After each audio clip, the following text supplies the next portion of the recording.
It's a goal! Can you believe it? It's extraordinary! And yes.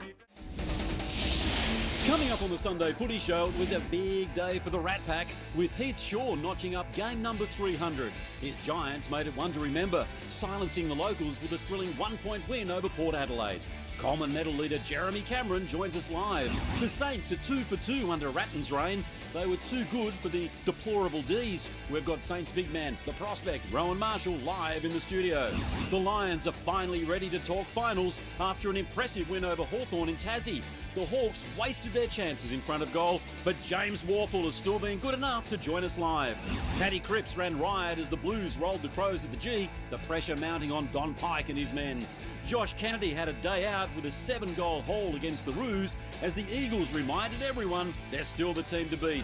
The Tigers too look to be peaking at the right time. They shut down the Pies in a clinical display. It's must-watch TV as our time capsule returns, plus loose handball and a very special announcement. All that and a whole lot more on the unstoppable, the rampaging monstrous beast that is the Sunday Footy Show. I tell you, by the end of the year, that's going to be like 60 seconds. I don't know how many more superlatives and whatever you want to call it. Monstrous, I like it. Monster, you like that? You like monstrous, do you? Yeah, it's good. Oh, good on you, Damo. That's good. We're off to a good start. All righty, let's welcome the panel, headed up by the unshaven today, Billy Brownless. Good morning, William. Hello there, Tony. How are you, all right?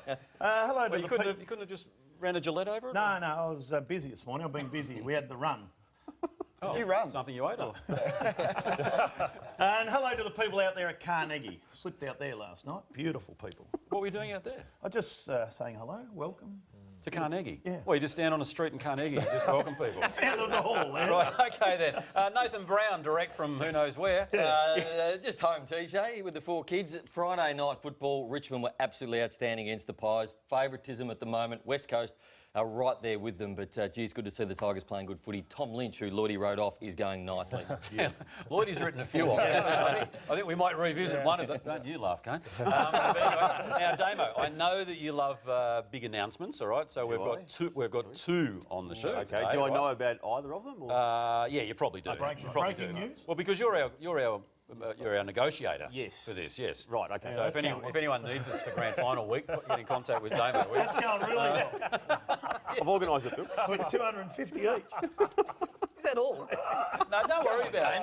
Anyway, don't upset Matthew. Anyway, Matthew Lloyd joins us. How are you, mate? Yeah, thanks, TJ. What a big day it is for your club, Bill, Geelong. Oh, yes. I think, as I said, West Coast, Brisbane, Richmond, it's a great top 4, but Geelong need to get their act together, starting at the SCG today. And Kane Corns, the latest one on his target is Don Pike. He won Paying for blood in Adelaide, and not only at Adelaide, but also at Port Adelaide as well. So footy in South Australia, interesting times ahead. But you want the CEO of Adelaide? He's got some serious questions that he needs to answer. Who is he?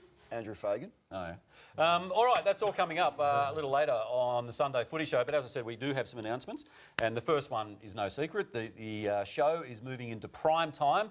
We will be here at this very desk on Grand Final Eve. Yeah. Very exciting. I think that Nathan and I, our last foray into night television didn't go so well. So it's going to be nice. It's going to be good to be back. Yeah. A bit of baggage there. But I tell you what, there's chemistry. We've got chemistry. We've got chemistry, that's right, which is ironic because I failed that at school. Yeah. You don't get paid for it. It's not all about money. Yes, it is. But I'm doing all right. But anyway, I can tell you who was excited, and that was the boss when he announced it.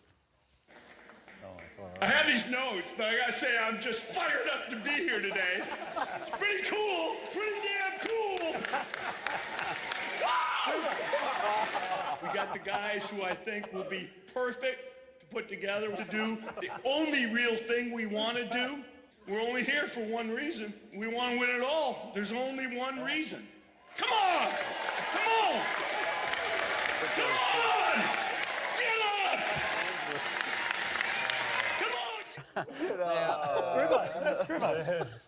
We probably didn't fool anyone there.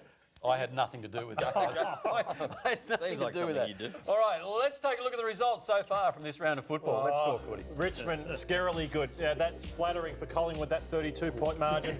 Brisbane just go on their merry way, sitting third on the ladder in the Blues. What a story they've been under David Teague. Josh Kennedy with an old-fashioned bag. West Coast beating North Melbourne. St Kilda in a close one against Melbourne. They were too good. And the Giants hold on by a point in Adelaide. We'll speak to Jeremy Cameron. Geelong still on top of the ladder, but West Coast and Brisbane, that's going to be interesting to see who gets top two over the next 4 weeks. Richmond are coming hard, a game behind them. Then we go down to Adelaide. This is where I think the Bombers should make it. The 8th position is the one that's open at Adelaide. Port Adelaide just outside that. And Hawthorn playing some pretty good footy. Western Bulldogs, massive game against Fremantle today to move up. St Kilda are still a mathematical chance. And look at the Blue Baggers. They are coming. I've been on them for a long time, the Baggers. I tell you what, they are exciting. I think it won't be too long before we start hating Carlton again. But at the moment, we love what they're doing. In particular, their coach. Yeah, David Teague, he's doing a ripper job, and it's the first time they've won 3 in a row since 2016. It was the way they marked the ball, moved the ball. Levi Casbolt did some special things yesterday. There's Jack Silvani.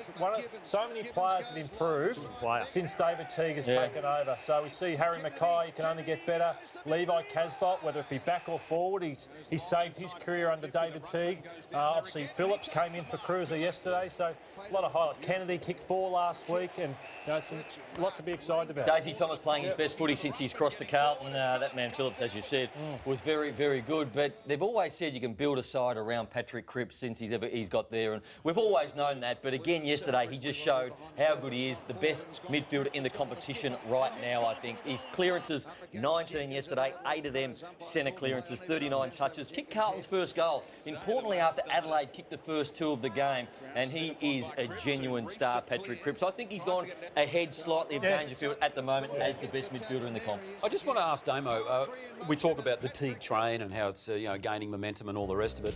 And there's Patrick Cripps's clearance king stats there, Nathan, is what you were just talking about. Yep, I did. Paul Salmon on top. But what I do want to talk about, Damo, is David Teague. Yeah. Is the job his... Like Nathan said last week that narrow result didn't enhance his chances. I mean, surely on the back of what we've seen over the past 6 weeks. Yeah, look, they are, though, Carlton, putting together a really concise and precise coaching search. Michael Voss, we know, has had an interview. I still believe Brad Scott will get a look in, and I'm convinced others will as well. But not just the 3 consecutive wins, it's 5 of 7, and the 2 losses have come by less than a goal on both occasions to Melbourne and the Western Bulldogs. I mean, the 7 games he's put together has been incredible. So he's not going to be officially and formally interviewed and critiqued and put through the psychological testing until post-round 23, TJ. So other people will be interviewed before then, but it's a very, very nice resume right now.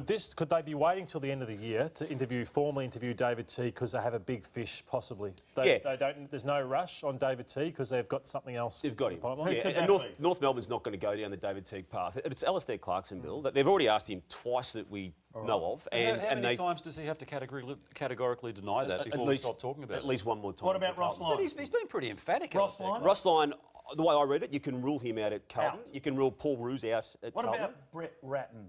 You can rule him out too. The way I'm reading it right now. So if it's not Clarkson, you think David Teague, Brad Scott or Michael Voss? The way it's unfolding, yes. Yeah. Let's say they beat West Coast next week at Marvel Stadium, which they're playing well enough at the moment to do to West Coast to travel over here. Does that lock him in? Does that discount Voss and Scott?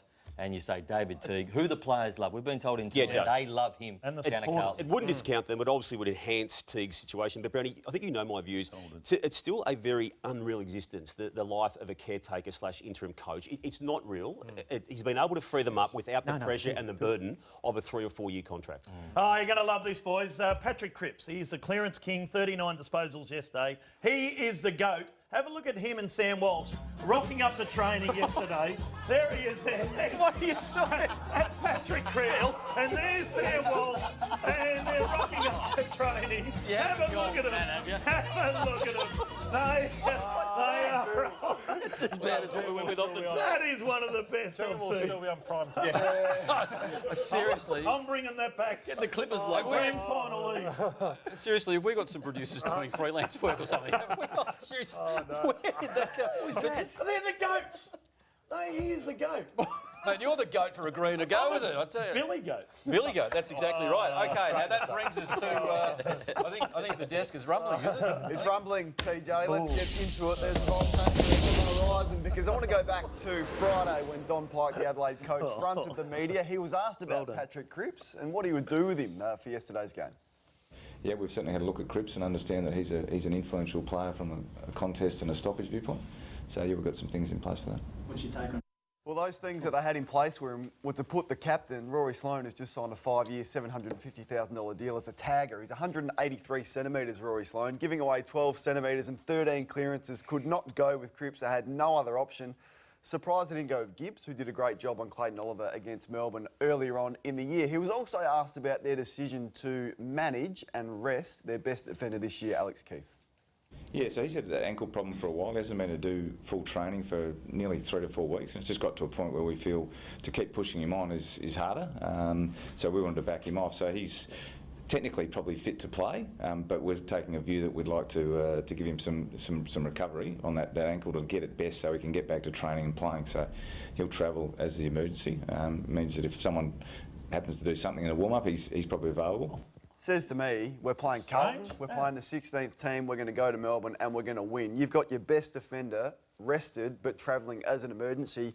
When you're in 8th position, season on the line, and Carlton go and take 16 marks inside 50 because your best defender's not there. So there's issues. There's issues at Adelaide, and when your coach isn't coaching to the level that he needs to, and he's dropped players like Douglas and Greenwood and Betts and Gibbs, we know. I just don't think they're a happy group at Adelaide now, and you'd have to question whether Don Pike has lost a playing group. What's his contract? He's got till 2021, Bill. Signed a 3-year extension after the 17 grand final. Had a year to go already. So, but I don't think that will matter in this instance. Hang on, that's a pretty big statement when you say that he's lost the playing group. I think he has, TJ. I'm not sure it's that happy a group there. You've got their player retention at Adelaide for the last, 5 years. Charlie Cameron breaks a contract to go. McGovern breaks a contract to go. You've got assistant coaches breaking contracts to leave that club. Josh Franco came from Sydney back to his home state of South Australia.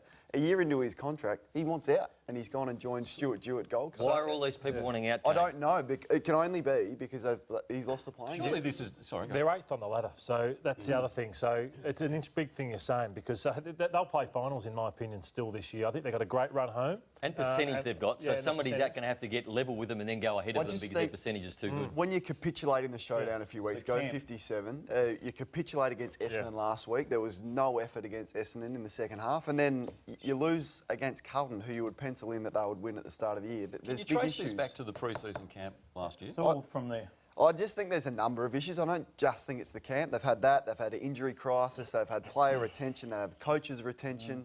So there's some big issues above. It's not just coaching level. It's above coaching level at Adelaide. And that, I suppose, selection decisions he's made, Kane, they haven't got the response that he so desired, have they? Gibbs was the first to go in a big name sense. So too was Jenkins. Eddie Betts kicked 4 goals in the Sandful yesterday. And it's a strange decision with him. He had 32 goals to his name. Now, OK, 13 of those 32 had come against the Gold Coast Suns, but it's still 32 goals, Brownie. Tracking for a 40-goal season again. And to see him running around in the Sandful at round 19 stage of a AFL season, there's just not something right about that. If I am the Carlton footy club and I'm coming up against Adelaide and I'm planning everything I want to do as a coach, as a playing group, and they said to me, do you want Eddie Betts out there or do you want Eddie Betts not? I'd be saying, yeah, I want him out because what he can do to a footy team is unbelievable. It's electric. There's things that he can do that other players can't do. I find that staggering. For 32 goals, when it is very hard to kick goals this season for most forwards, I think it's an alarming decision. There's two distinct views with Eddie Betts because Mick Malthouse was on ABC Radio yesterday, and I think the quote was, he's gone. There's nothing left in the tank. Yeah, we've been goalless 3 of the last 4 weeks, so I can understand it. But it's a way you drop players. So where I'm with Kane a little bit here is Jenkins, Betts, Gibbs, Douglas, Jacobs, Greenwood, and now Keith managed.